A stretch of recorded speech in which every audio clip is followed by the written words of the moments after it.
Go on, the woman in the tailored suit said, smiling without warmth. Play something.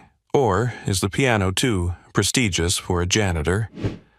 Laughter rippled through the lobby, sharp and careless, bouncing off marble and glass. Someone muttered he'd probably bang the keys like a child. Someone else dared him to try. The janitor didn't flinch. He just nodded once and stepped forward. By the way, where are you watching from? Tell me in the comments below. Because beneath the laughter, beneath the dare, something far heavier was happening than a joke at a working man's expense. The lobby of Halden Dynamics smelled like polish and money, all lemon clean floors and filtered air.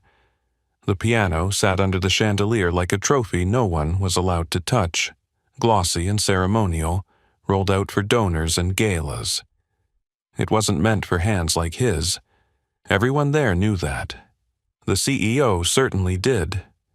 Veronica Hale stood with her arms folded, heels planted like she owned the ground itself, watching him as if he were a temporary stain. He didn't rush.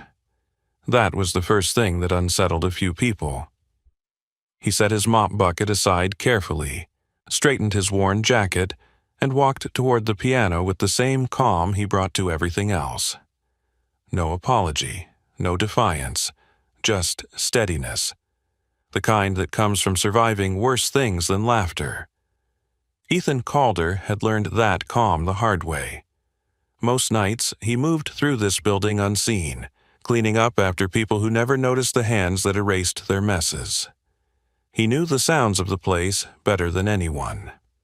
The hum of elevators after midnight, the sigh of the HVAC when the offices went dark, the echo of his own footsteps when the power floors slept. Power never looked where he worked. That was fine.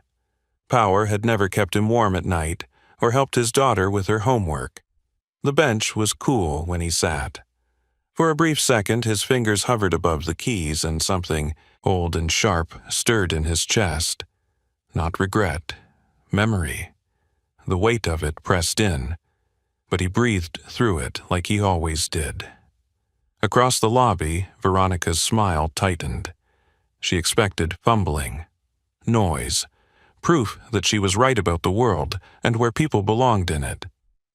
What she didn't see were the small things. The way his shoulders settled, the way his wrists loosened, the way the room itself seemed to lean closer, as if it sensed something coming. His first note landed soft but sure, cutting cleanly through the laughter. Conversations faltered. A few heads turned. The sound wasn't loud, but it was exact, placed with intention.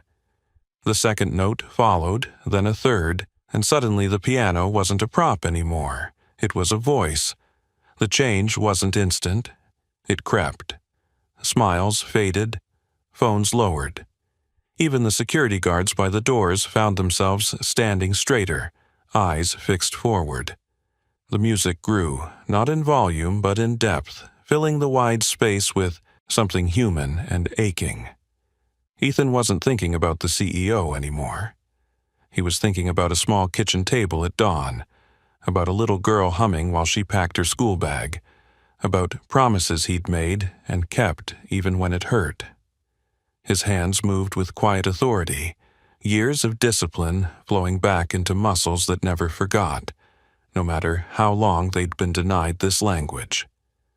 Veronica felt it before she understood it. A tightening behind her ribs, a heat behind her eyes she hadn't felt in years. She shifted, annoyed at herself, at the room, at the way the music seemed to peel back things she preferred sealed shut. This wasn't how it was supposed to go. This was supposed to be funny. Around her, the class divide she relied on began to blur. Executives stood shoulder to shoulder with assistants. Guests who had arrived for champagne forgot their glasses. Someone near the back pressed a hand to their mouth, not laughing now but breathing shallow, as if afraid to break the spell. Ethan played on. each phrase measured, each pause deliberate. He didn't perform for approval. He played because it was the truth, and the truth, once spoken, had its own gravity. Somewhere in the building, an elevator chimed. No one moved to answer it. By the time his hands slowed, by the time the final note lingered and faded into the high ceiling, the lobby was no longer a place of mockery. It was a place of reckoning. Silence held for a long, fragile second, and in that stillness, something irreversible settled into the air. This was only the beginning. The silence didn't break all at once. It cracked, thin and uncertain, like ice under cautious feet. A single breath escaped somewhere behind the piano, then another, until the lobby remembered how to inhale again. No one clapped yet. It wasn't that kind of moment. It was the kind where applause felt too small. He let his hands rest on his knees, head bowed, as if listening for something only he could hear. The last note still hummed inside his bones, familiar and grounding. For a heartbeat, he considered standing and returning to his cart like nothing had happened. That was instinct. Disappear. Let the world reset. But the world didn't let him. What was that? Someone whispered. Not mockery this time. Wonder. Veronica Hale shifted her weight. The movement was subtle, but to anyone who knew power, it was a tell. She hadn't planned for this. Her smile, polished and practiced, hovered and then faltered. "All right," she said, a little too brisk. "That's enough. Very entertaining." Entertaining, the word landed wrong. A few people glanced at her, then back at him, as if comparing two realities and finding one wanting. He rose slowly, the bench scraping softly against the marble. Up close, the piano reflected his face, lined, tired, steady. He reached out not to play again, but to close the lid with care, the way you do with something that matters. The click echoed, louder than expected. "Hey," one of the junior analysts blurted, then flushed. "Where did you learn to do that?" The question hung there, dangerous in its innocence. He didn't answer right away. He looked toward the tall windows instead, where the city glowed cold and distant. "A long time ago," he said. His voice was calm, unadorned. "Before I worked here." A murmur rippled through the crowd. Before. Not a hobby then. A before implied an after, a loss, a choice. People leaned in without realizing they'd moved. Veronica cleared her throat. "We all have pasts," she said lightly. "Doesn't mean we belong everywhere." She gestured vaguely, as if the piano itself were an exclusive club. "Let's remember why we're here." But the room had shifted. The class lines she relied on, so clear minutes ago, had blurred. An executive assistant stepped closer to him, eyes shining. "That piece," she said softly. "My mother used to play something like that." He nodded, a small acknowledgement. He wasn't performing now, he was present, and presence, it turned out, was harder to dismiss. Security hesitated near the doors, unsure whether to escort him away or protect him. Someone in catering wiped their eyes with the back of a glove. A guest in an expensive suit stared at the piano as if it had betrayed him. Veronica felt heat rise in her face. This wasn't supposed to be about him. This event was for donors, for optics, for reinforcing who mattered. "All right," she snapped, sharper now. "Back to work. You," she pointed at him, "shouldn't even be on this floor." He met her gaze then, not challenging, not afraid, just level. "I clean every floor," he said. "That includes this one." A few people inhaled sharply. Somewhere, someone almost laughed, then stopped. If you're feeling this shift too, go ahead and subscribe now, because what happens next changes everything about how this building sees him. The words settled heavier than any insult. Cleaning, in her mouth, had always meant erasing, removing, making invisible. In his, it sounded like responsibility. Care. A woman near the back spoke up before she could stop herself. "He plays better than the guy we hired last year," she said. "The one we paid a fortune." Another voice joined in. "I heard him practicing sometimes, late. Thought it was a recording." Practicing. The revelation spread like sparks. He'd been doing this quietly, in stolen moments, after mopping spills and emptying trash. Not showing off, not asking permission. Veronica's control slipped another notch. "Enough," she said, but her voice didn't carry the way it usually did. Too many eyes were no longer on her. He picked up his cart handle, grounding himself in its familiar weight. This was the part he knew how to navigate. The aftermath, the uncertainty. He'd lived there for years. "I should get back," he said. "There's a conference room on 12 that needs attention." No one moved to stop him. Not because they couldn't, because stopping him now felt wrong. As he turned toward the service corridor, the lobby parted without anyone consciously stepping aside. The piano remained where it was, gleaming and changed, a symbol that no longer belonged to one class alone. Behind him, Veronica watched the crowd watch him go, and for the first time since she'd taken the corner office, she felt something unsteady creep in beneath her authority. This wasn't over, not by a long shot. He didn't look back as the service door swung shut behind him, sealing off the marble and glass with a soft, final thud. The hallway beyond smelled like disinfectant and warm dust, the honest scent of work. Fluorescent lights buzzed overhead, uneven and familiar. His cart rattled as he pushed it forward, the sound steadying, like a metronome returning him to tempo. Only when he reached the freight elevator did his hands begin to shake. He curled his fingers around the metal rail until the tremor passed, breathing slow, counting the rise and fall in his chest. The music had done what it always did. Opened doors he usually kept locked. He hated that part. Loved it too. The contradiction lived in him, constant as a second heartbeat. The elevator descended with a groan, carrying him away from the floors where power congregated and back toward the places no one photographed. As the numbers ticked down, his thoughts drifted, pulled not by the lobby or the CEO's sharp eyes, but by a smaller, warmer image, a child-sized backpack by the door, a notebook with bent corners tucked carefully inside. By the time he stepped out into the parking level, his phone was vibrating in his pocket. He answered on the second ring. "Hey," he said. "I heard something weird today," Lila said, her voice bright and breathless. "Mrs. Carver said music helps with math, so I tried your old exercises."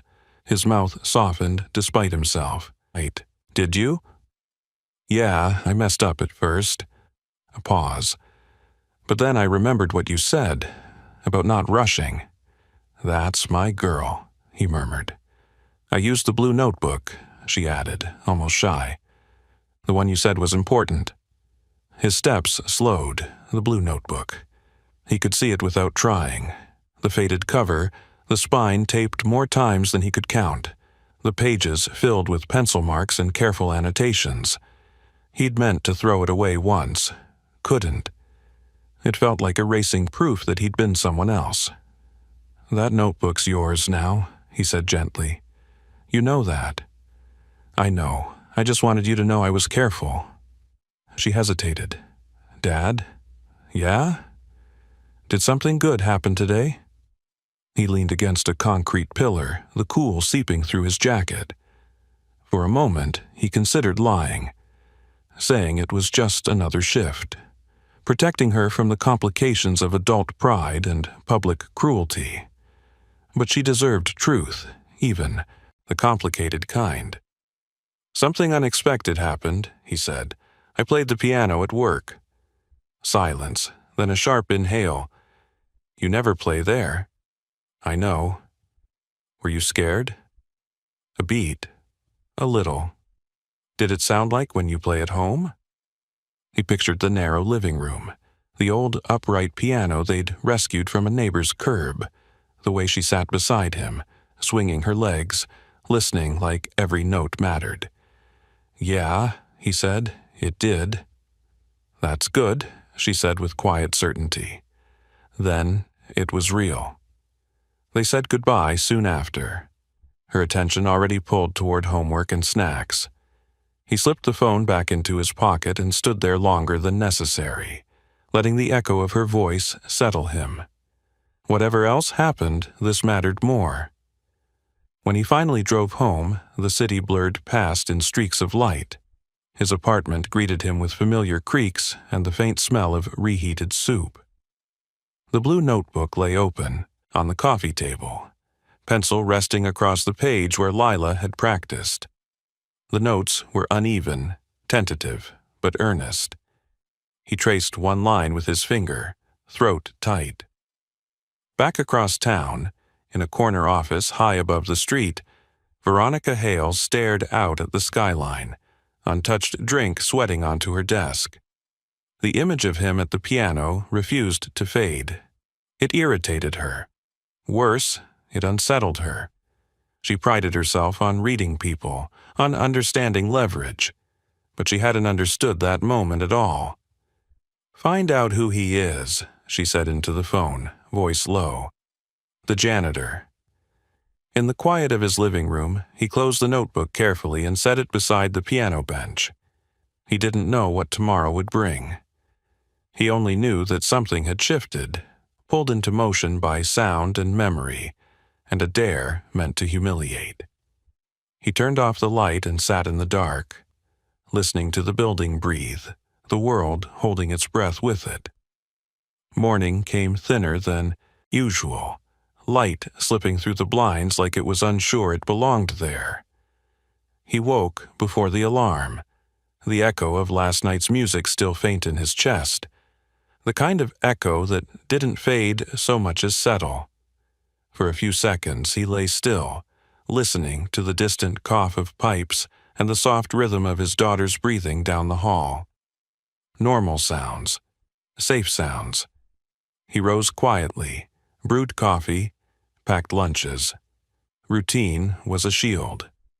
By the time Lila padded into the kitchen, hair tangled, eyes half open, he was already anchored again.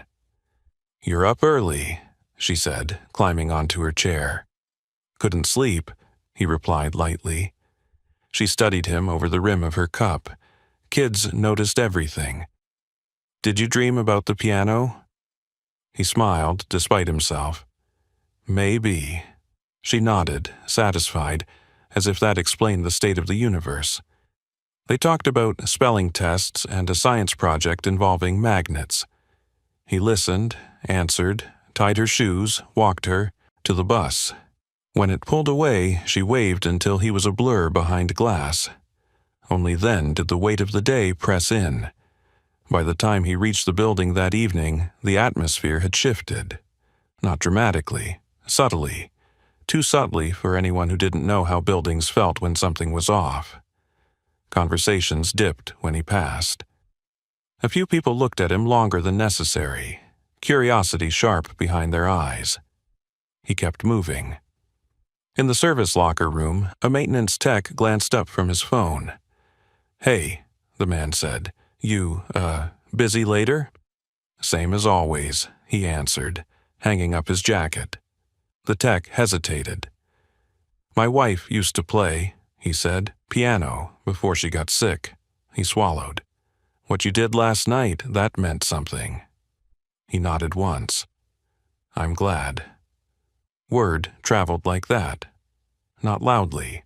Through glances, half-finished sentences, looks that lingered a second too long. By the time he rolled his cart onto the executive, floors. He could feel it humming beneath the usual indifference. Upstairs, Veronica Hale stood at the head of a glass-walled conference room, fingers steepled, listening to a report she'd already half dismissed. Her assistant's tablet buzzed with updates she hadn't asked for. Facilities inquiries, HR whispers, a name surfacing again and again in internal chatter. Janitorial? She cut in sharply. Why is this on my agenda? Her assistant hesitated. Because people are asking questions. Veronica's jaw tightened. Questions were dangerous things when they weren't under her control. I asked for information, she said coolly. Not folklore. It's not folklore, the assistant replied, choosing words carefully. There are records, conservatory, international competitions. He withdrew abruptly. Veronica's eyes flicked up. Withdrew? Yes, about 10 years ago. 10 years. She leaned back, annoyance threading with something colder. Someone didn't just walk away from that kind of prestige without consequence, or cause. And now he cleans floors, she said. Convenient. Or deliberate, the assistant murmured before she could stop herself. Veronica dismissed her with a sharp gesture. Alone again, she stared at her reflection in the glass, replaying the lobby scene with unwanted clarity. The steadiness, the silence, the way the room had responded to him instead of her. Power was supposed to be predictable. That was the contract. Last night had broken it. Down below, he wiped down a long conference table, the wood cool and flawless beneath the cloth. The room smelled faintly of citrus and expensive cologne. He moved methodically, letting the rhythm of work calm him. If the building wanted to watch him now, let it. He wasn't here to perform. A pair of executives entered mid-task, stopping short when they saw him. One cleared his throat. You're the pianist. He didn't look up right away. I'm the janitor. They exchanged a look, uncertain. Right, the other said. Well, that was impressive. Thank you. They left awkwardly, shoes clicking away too fast. He finished the table, straightened the chairs, checked the trash. The work still needed doing. Always would. As his shift wore on, the tension didn't ease. It coiled. Every interaction carried an edge, as if the building itself were waiting to see what would happen next. He felt it when he passed the piano again, roped off now, a small sign beside it. Authorized use only. He paused, just for a second, hand tightening on the cart handle. Above, in her office, Veronica made a decision she told herself was practical. Control had to be reasserted. Optics managed, the narrative reclaimed. She drafted an email about professionalism and boundaries, about roles and respect, framing it as a policy. She hovered over the send button, hesitated, then clicked. The message rippled through the building in minutes. By the time he reached the lower floors, his phone buzzed with a notification from internal comms. He read it once, then again, expression unreadable. Professional boundaries, appropriate conduct. He exhaled slowly. So, this was how it would go. He powered down his cart at the end of the shift, the lights dimming around him. The music hadn't ended anything. It had started something.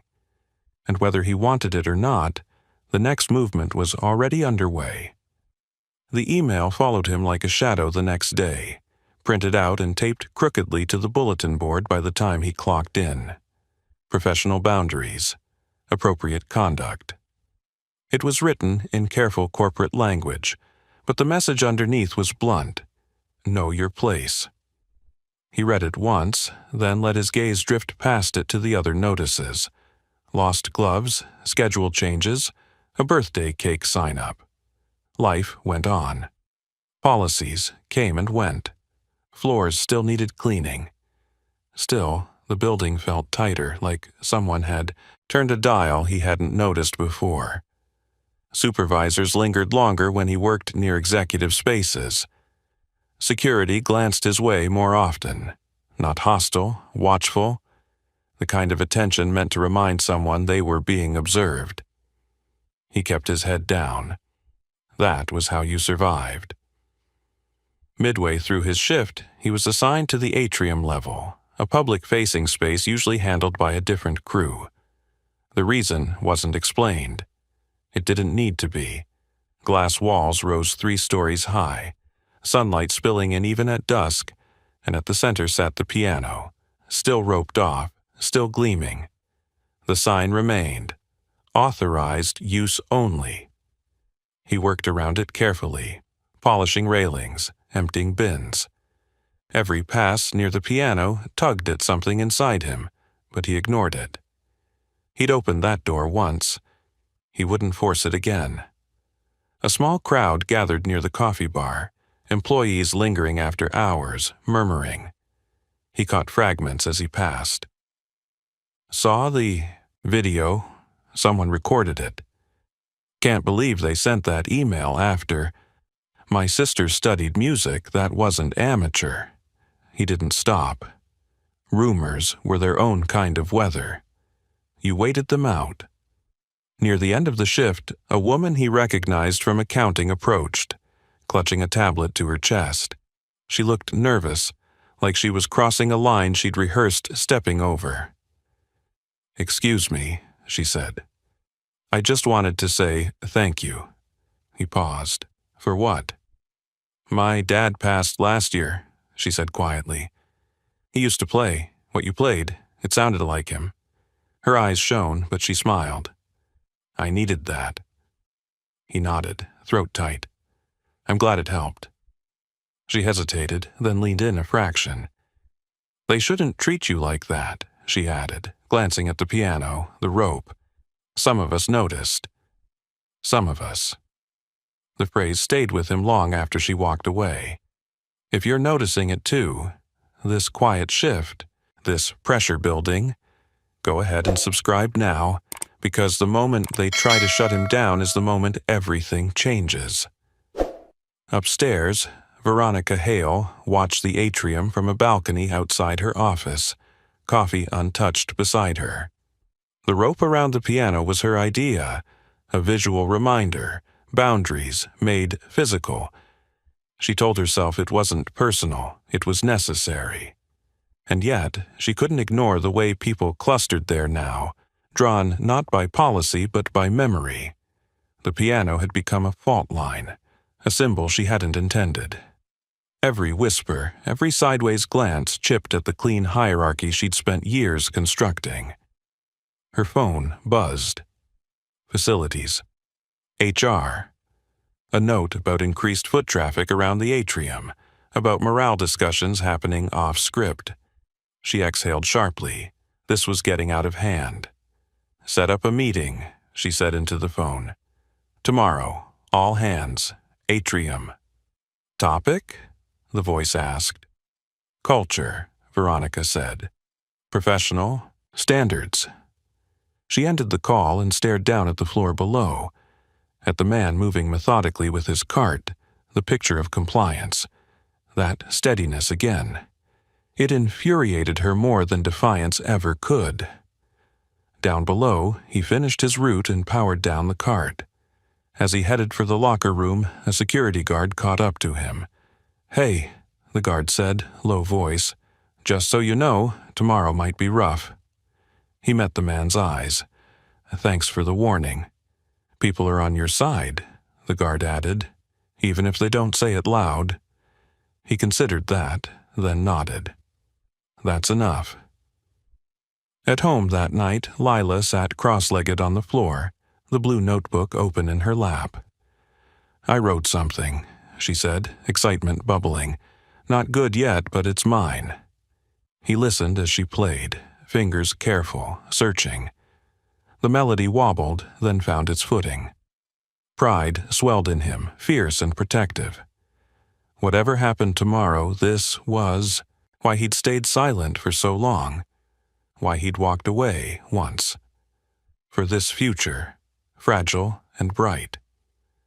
When she finished, she looked up. "Did I do okay?" "You did great," he said, "and you'll do even better next time." Later, after she'd gone to bed, he sat alone at the piano, the notebook beside him. He didn't play, he didn't need to. Tomorrow would demand enough sound. Back in the tower, Veronica drafted her talking points, convinced she was about to restore order. She had no idea she was preparing the stage.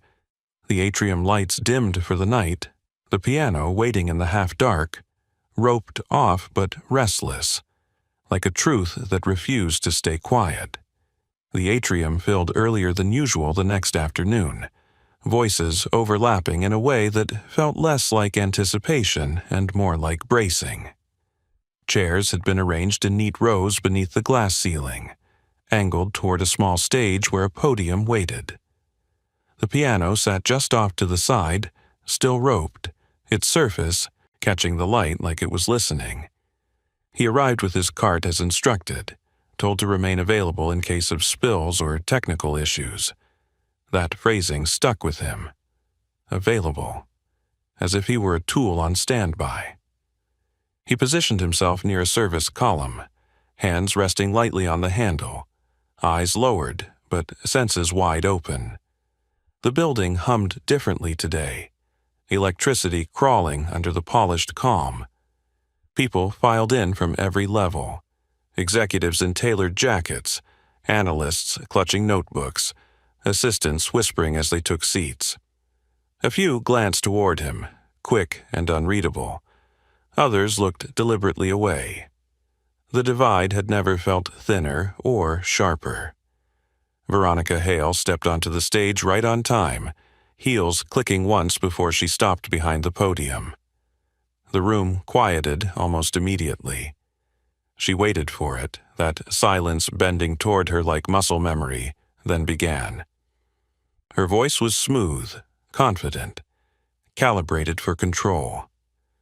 She spoke about culture, about excellence, about maintaining standards that allowed everyone to thrive. The words flowed easily. She'd said versions of them 100 times. From his place near the column, he listened without reacting, cataloging the small things instead. The way her fingers tightened on the podium edge when she mentioned professionalism, the way her gaze skimmed the crowd but avoided the piano entirely. Avoidance was its own kind of admission. As leaders, Veronica continued, we have a responsibility to uphold boundaries, to ensure that moments meant for celebration don't become distractions from our mission. A murmur moved through the audience. Someone shifted in their seat. He felt it then, a subtle change in pressure, like the first sign of a storm. This wasn't landing the way she'd planned. She cleared her throat. That said, talent exists in many forms, and we respect everyone's contributions, within their roles.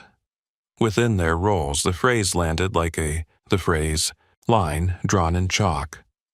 Before she could move on, a hand rose near the front. An older man from legal, brows knit.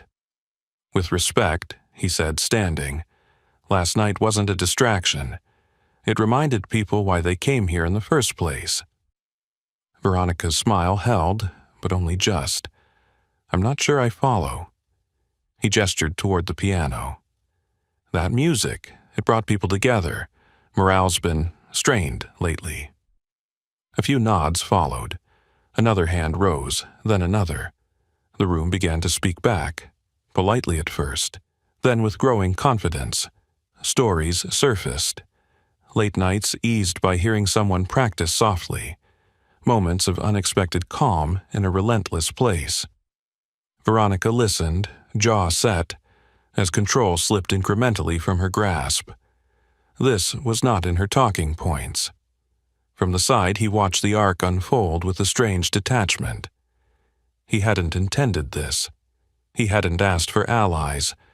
And yet, here they were, stepping forward, not for him, but for what the moment had meant to them. Then a voice cut through, clear and young. Why is it roped off? All eyes turned. Lila stood near the back, backpack slung over one shoulder, eyes wide but steady. He hadn't expected her. School ended early today, and his neighbor must have dropped her off. His chest tightened. Veronica froze. "I'm sorry," she said. "This is an internal meeting." Lila took a step forward anyway. "My dad played that," she said, pointing. "He practices every night so I can learn. Why can't he play here?" The question was simple, devastating.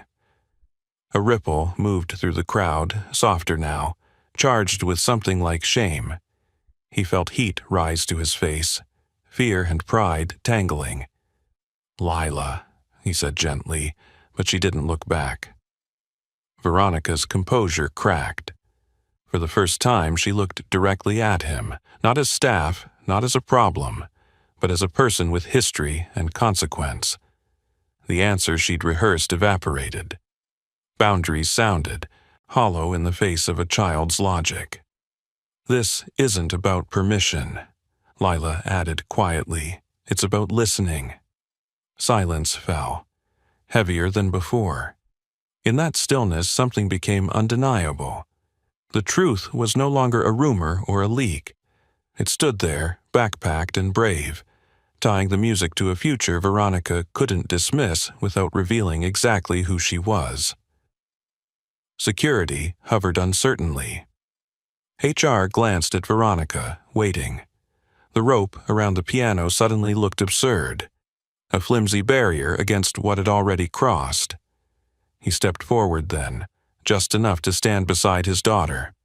"It's all right," he said softly to her. "You said what needed saying." Veronica inhaled, slow and measured, then exhaled.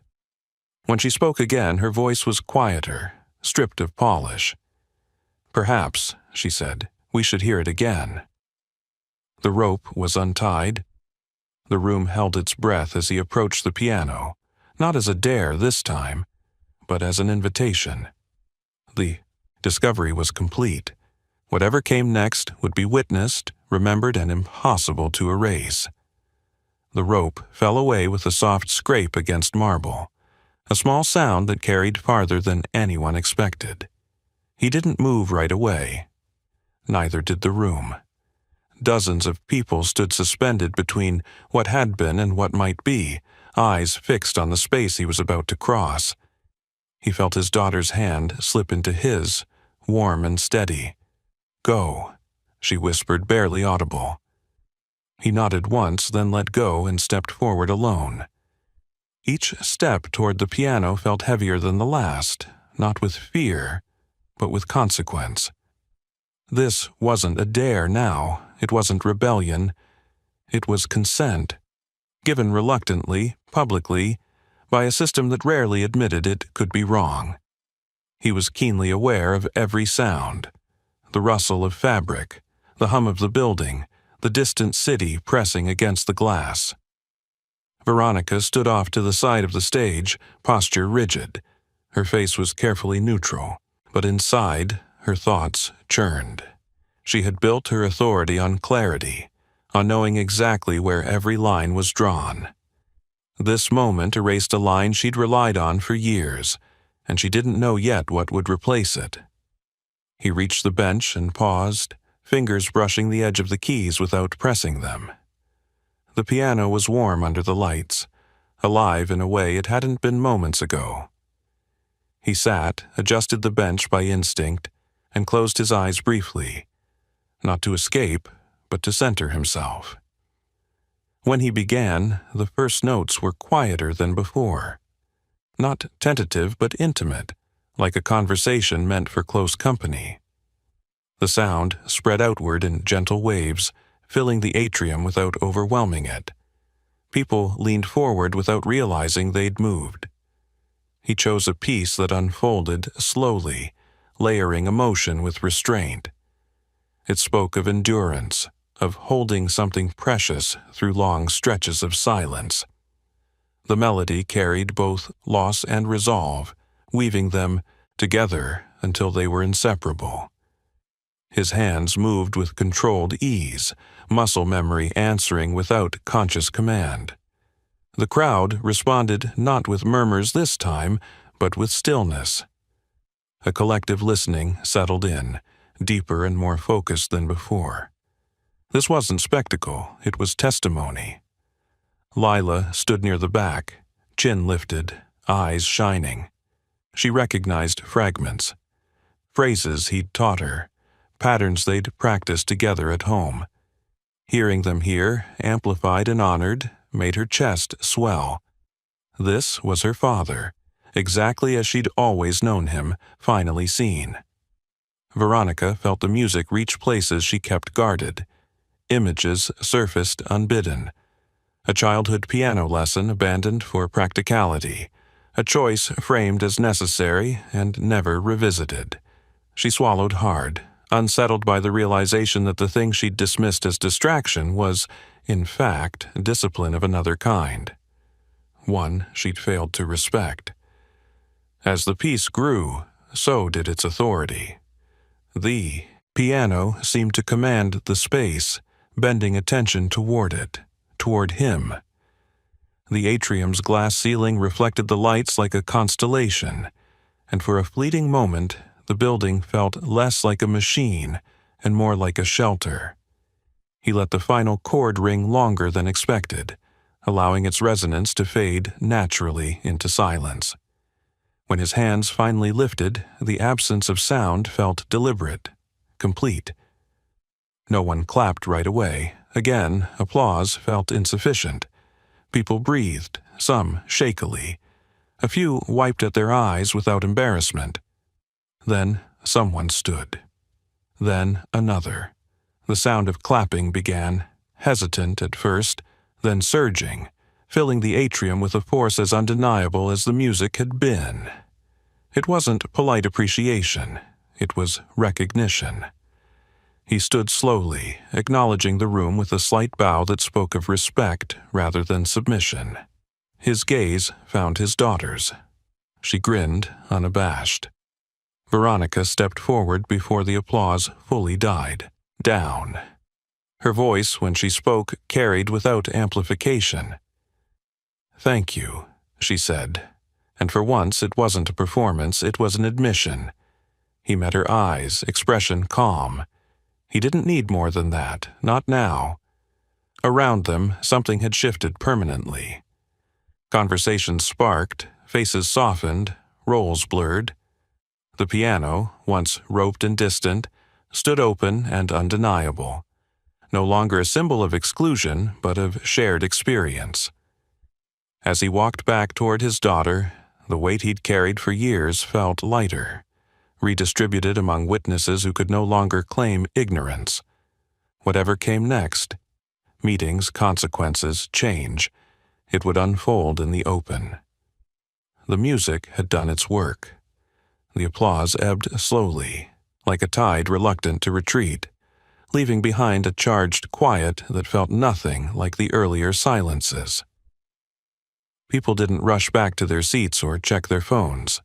They lingered, exchanging looks that said something had shifted, something they wouldn't be able to unsee. He stepped away from the piano and rejoined his daughter, placing a gentle hand on her shoulder. She leaned into him without thinking, pride radiating from her small frame. Around them, conversations began to rise. Not gossip, but reflection. The kind that asked questions rather than answered them. Veronica remained near the stage, hands clasped, watching the room recalibrate around a truth she could no longer control.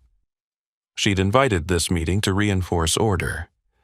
Instead, she'd exposed its fragility. For the first time in a long while, she wasn't sure which move would reassert authority without confirming everything the music had implied. An HR director approached her, voice low.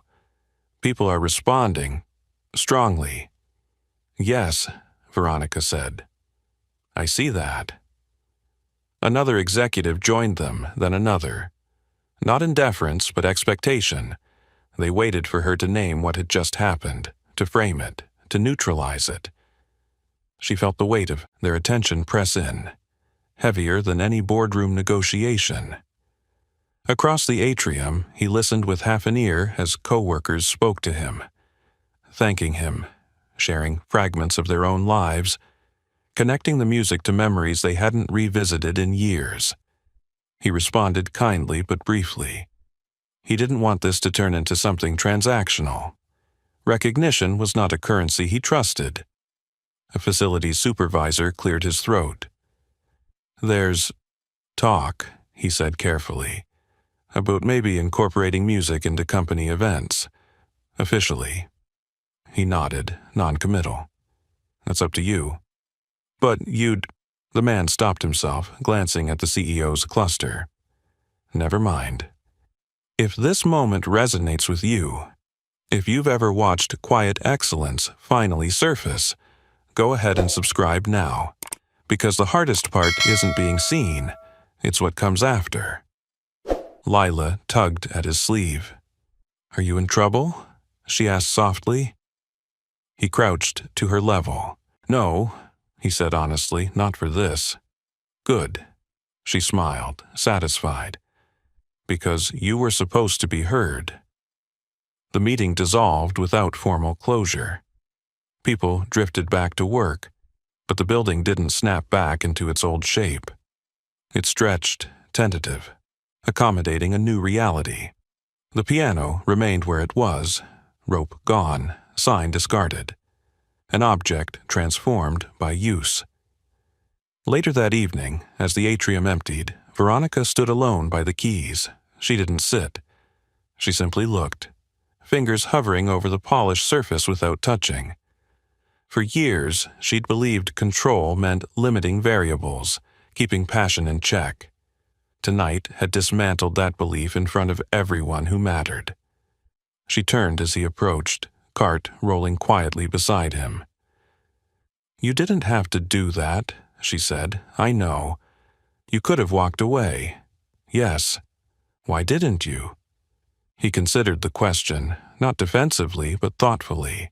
"Because my daughter asked why," he said, "and because people were listening." The answer landed harder than accusation ever could. Veronica nodded once, absorbing it. "We'll need to talk," she said. "About next steps." "I'm available," he replied evenly. The phrase echoed her earlier words, but stripped of their sting. At home that night, Lila fell asleep with the blue notebook open beside her, pencil still in hand. He closed it gently, careful not to smudge her work, and sat by the window, watching the city pulse. Tomorrow would bring meetings, decisions, perhaps resistance disguised as compromise. He felt ready, not combative, grounded.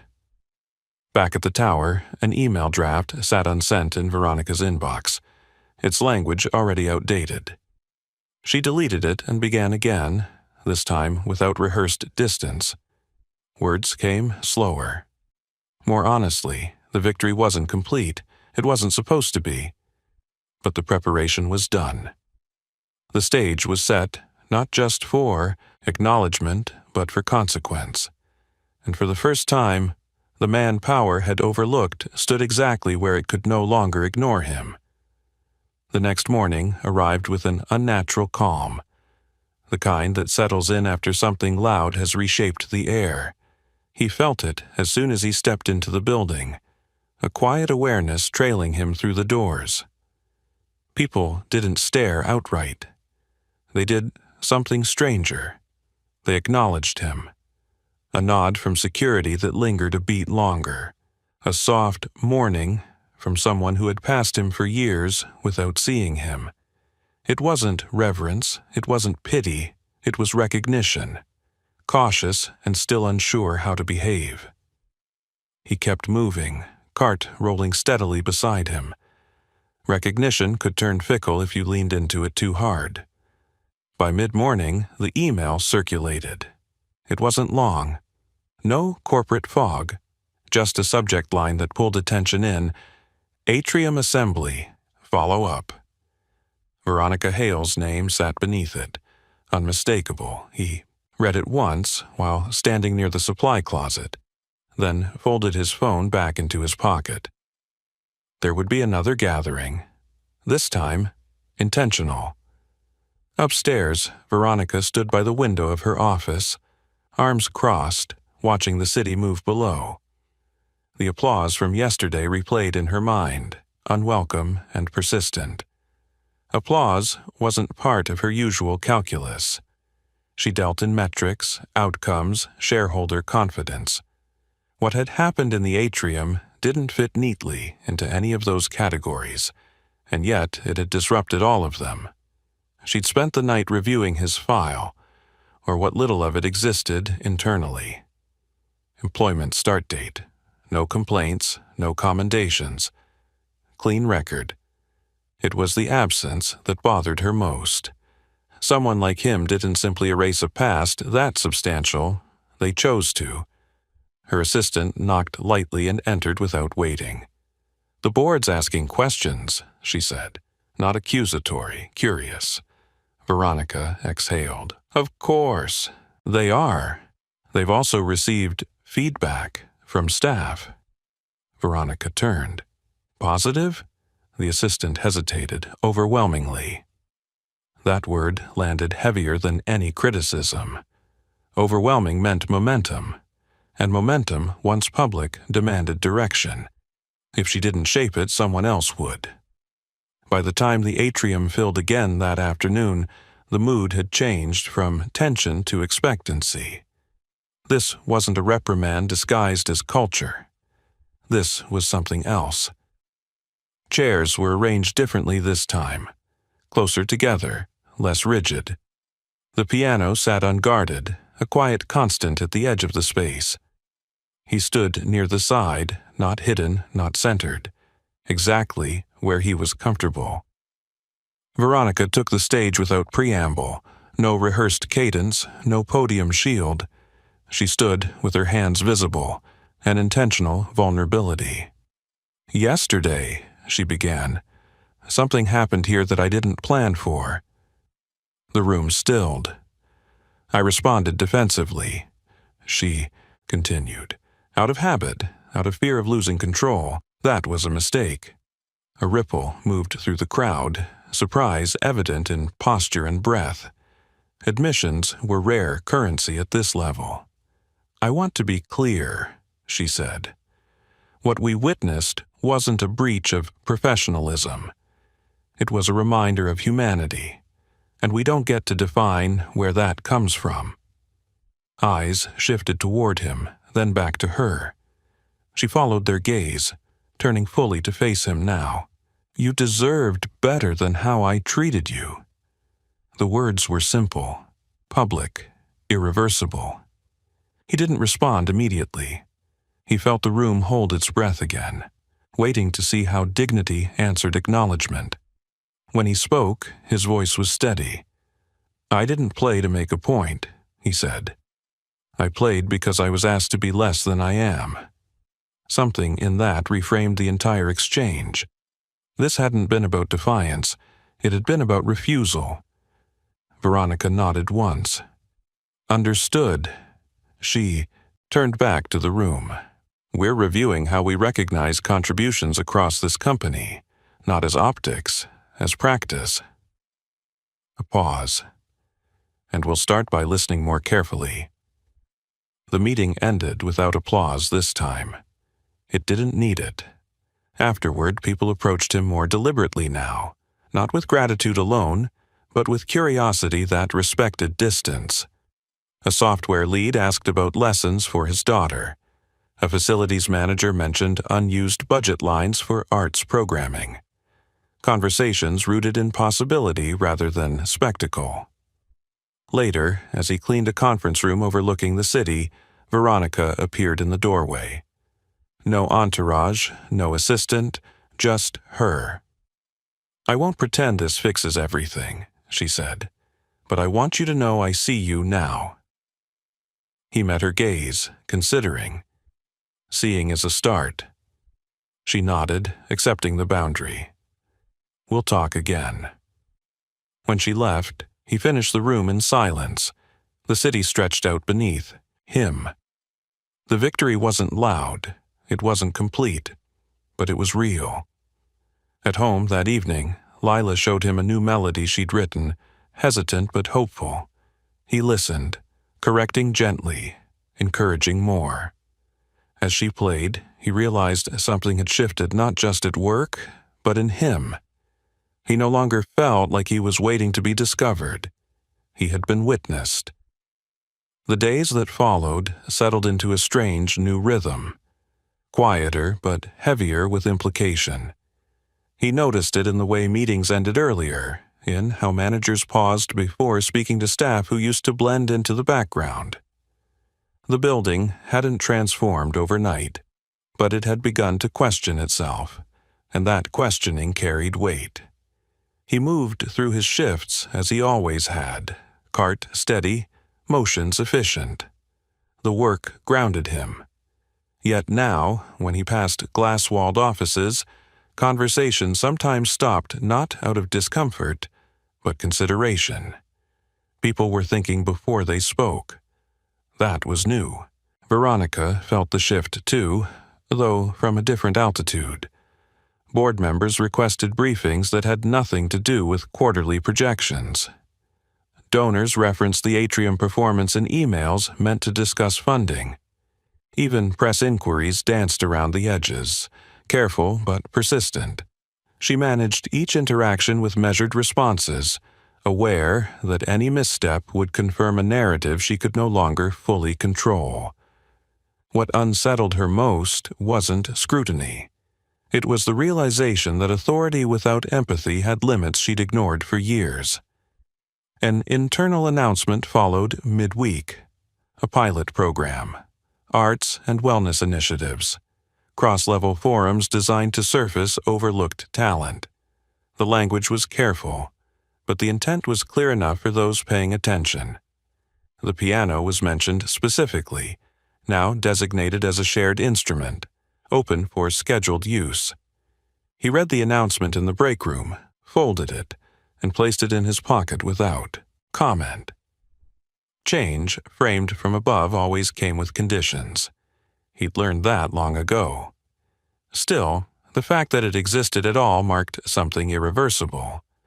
One evening, as he finished sanitizing a training room, a junior executive lingered near the doorway.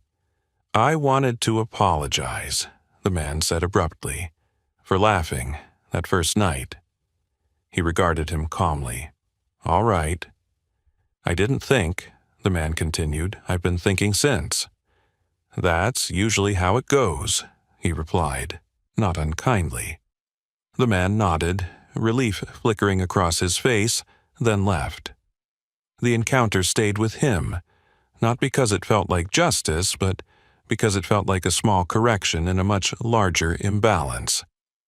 At home, Lila practiced with renewed confidence, her melodies growing more assured. She asked questions about composition now, about why certain chords made her feel sad or brave. He answered patiently, encouraging curiosity over perfection. Watching her discover, her own voice reminded him why restraint had always mattered more than recognition.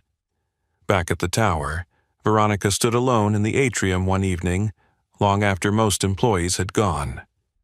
The piano waited in the open, bench centered, keys exposed. She hesitated, then sat. Her fingers hovered, uncertain. She pressed a single key. The sound rang out, clean and unforgiving. She withdrew her hand, heart thudding. Control, she realized, had kept her safe from failure but also from growth. The music hadn't humiliated her. It had revealed her. The following week, a formal review concluded.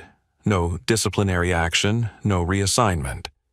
Instead, a new role was proposed quietly, carefully, without spectacle. Advisory, cultural integration. A position designed to bridge rather than command. She accepted it with a mix of relief and humility, aware that authority had shifted not away from her entirely, but around her. He learned of it indirectly, through whispers and memos that traveled faster than official channels. He felt no triumph, only confirmation. Power, when challenged publicly and honestly, had to adapt or fracture. One afternoon, as sunlight slanted through the atrium glass, he found himself alone at the piano during a break. He didn't play. He simply rested his hands on the closed lid, breathing in the space. The instrument no longer felt like a battlefield. It felt like a witness. A few employees paused at a distance, respectful. No one dared him now. No one mocked. The absence of those things felt like a deeper victory than applause ever could. When he returned to work, he noticed something else had changed. Requests for help came more openly. A manager asked his opinion on soundproofing a conference room. An intern asked for advice on balancing passion with responsibility. They weren't asking because he'd played well. They were asking because he'd stood firm. That night, as he walked home under a sky streaked with city light, he understood that justice hadn't arrived with noise or punishment. It had arrived with recalibration. The arrogance that once dismissed him had been forced into public reckoning, stripped of its certainty, reshaped under observation.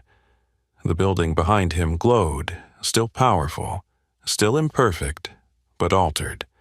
And for the first time, he felt no urge to hide the parts of himself that didn't fit neatly into someone else's idea of place.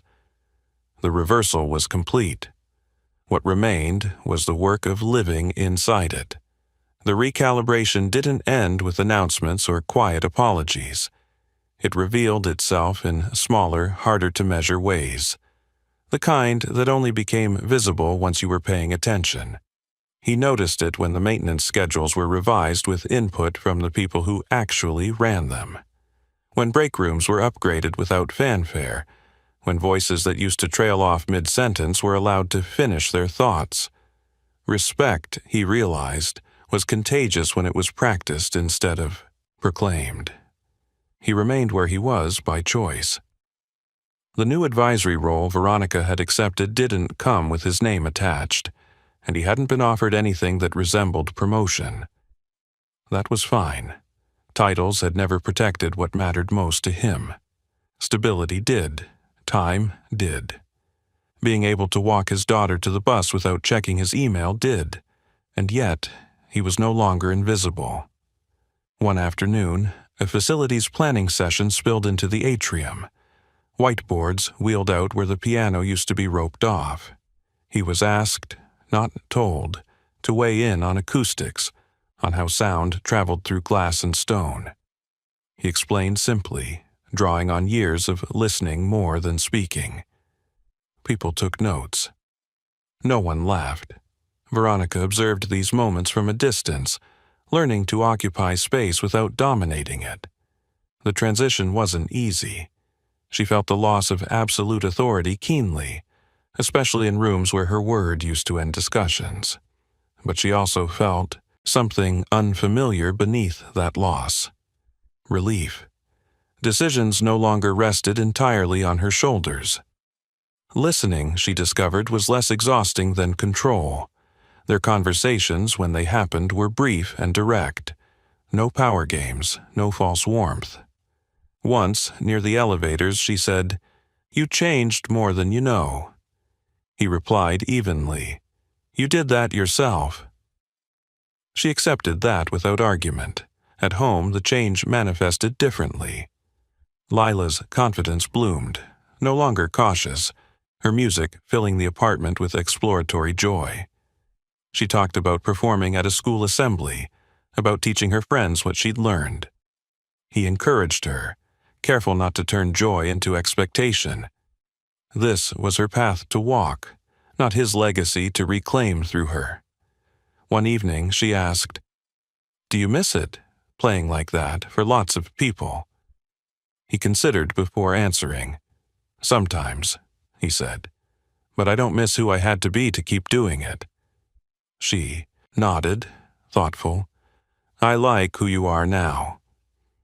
The simplicity of that approval anchored him more firmly than any standing ovation ever could. Back at the tower, The social ripple continued outward. Other departments began reassessing how they defined expertise. Informal mentorships formed across hierarchy lines. A courier with a background in logistics was looped into planning sessions. An overnight security guard with coding experience was invited to assist IT. These weren't grand gestures. They were corrections, small but cumulative. The piano remained a quiet presence, used occasionally, respectfully. When someone played now, people stopped not to gawk, but to listen. The instrument had become communal, stripped of its exclusivity without losing its dignity. Veronica received an invitation she hadn't expected, a request to speak at a leadership forum about the incident. Not to defend herself, to reflect. She drafted and redrafted her remarks, resisting the urge to polish away discomfort. When she finally spoke, she named her failure plainly. She spoke about power's blind spots, about how arrogance thrives in silence. The response was mixed, but real. That mattered more. He watched a recording of the forum later, alone. He felt no vindication, only closure. On a quiet shift near the end of the week, he stood in the atrium after hours, lights dimmed, footsteps echoing faintly. The piano lid was closed. He placed his palm flat against it, feeling the residual warmth of the space. This building had tested him, humiliated him, then listened. Few places ever did all three. He thought about how easily the story could have gone differently, how he might have walked away, how the dare could have ended in laughter and nothing else. Change, he realized, often hinged on moments when dignity chose presence over retreat. As he powered down his cart and headed for the exit, he passed a group of new hires being shown around by a manager. "And this," the manager said, gesturing to the atrium, "is where we learned to pay attention." The words followed him out into the night. Justice hadn't arrived with punishment or spectacle.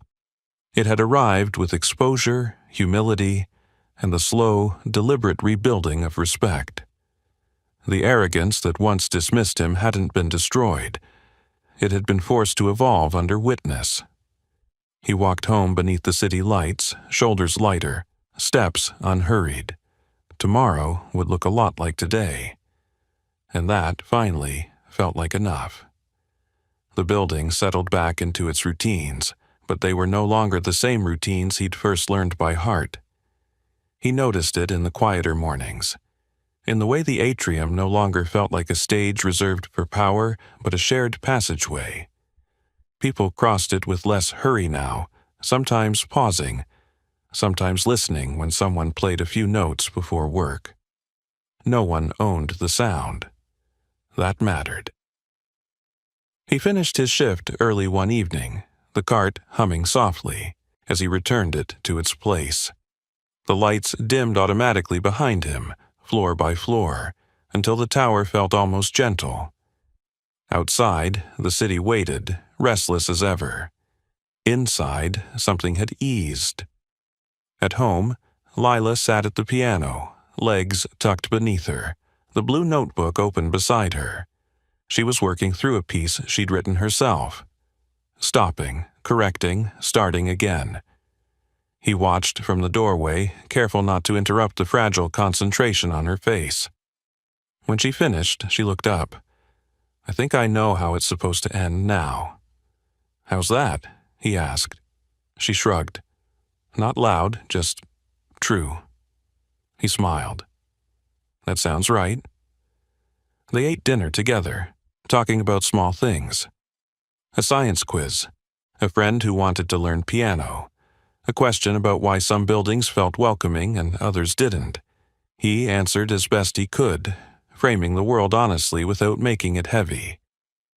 She didn't need the whole story yet, just enough to know she wasn't alone in it. Later, after she'd gone to bed, he sat by the window again, city lights blinking like distant signals. He thought about the path that had led here, the years of restraint, The choice to step forward when stepping back would have been easier. He didn't regret it, not because it had changed the building, but because it had clarified something inside him. Dignity wasn't loud, it didn't demand. It simply refused to shrink. At the tower, Veronica Hale worked late, a habit she was learning to break. Her office looked different now, less guarded. The piano performance still echoed in her memory, not as an indictment but as a marker. A before and after she could no longer deny. Power, she'd learned, wasn't diminished by humility. It was refined by it. She sent one last email before leaving, brief and unremarkable on the surface. A thank you to the facilities team for their input on a new initiative. Names included. Contributions acknowledged. Small corrections, layered carefully. She shut down her computer and paused, looking out over the atrium one last time before heading home. The space was empty, but it didn't feel hollow. Days passed, then weeks. The story faded from conversation, replaced by new projects, new concerns. That was how real change worked. It didn't linger as spectacle. It integrated, quietly reshaping habits. He continued to clean floors, continued to teach his daughter, continued to play when invited and remain silent when not. The balance felt right. He wasn't reclaiming a past life. He was honoring it without letting it consume the present. One afternoon, he received a message from a former colleague he hadn't spoken to in years, someone who'd recognized him in a clip that had briefly circulated before being taken down. The note was simple. "Proud of you. You always played like that." He read it, then closed the app without responding. Some connections belonged where they were. On a Saturday morning, he and Lila visited a community center where an old upright piano sat against a scuffed wall. He helped tune a stubborn string, then stepped back as she played for a small group of kids waiting their turn. Her hands were steadier now, her smile unguarded. He realized then that the real audience he'd played for had never been the executives or the CEO or the building at all. It had been her, and through her, a future that wouldn't accept being told where it belonged. As the last note faded, the room filled with easy chatter, the kind that followed something shared without pressure. He leaned against the wall, content. If you stayed with this story to the end, ask me for the next story title you want to hear. Subscribe, and don't miss our next story. She let him sit beside her on a crowded flight, not knowing he was a former elite pilot single dad. Trust me, you'll feel it. And tell me in the comments, what injustice should we tackle next?